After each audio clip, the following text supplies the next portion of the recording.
10 brutalno iskrenih istina koje će te probuditi, nitko ti ne duguje ništa. Svijet ne funkcionira po pravdi, nego po akciji.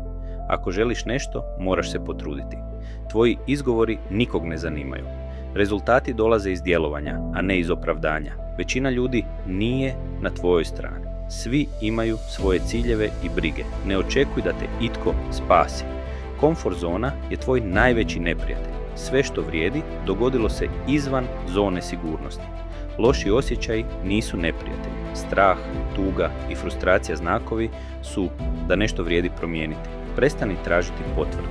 Ako ne vjeruješ u sebe, neće ni nitko drugi. Vrijeme prolazi bez čekanja. Svaka propuštena prilika se ne vraća. Tvoje navike određuju tvoju budućnost. Ne moć riječi, nego dosljedno ponašanje stvara promjenu. Svi su zauzeti sobom. Ako ne postaviš prioritete za sebe, nitko ih neće postaviti za tebe. Ako nešto ne poduzmeš sada, tko hoće? Odgađanje je krađa tvoje budućnosti.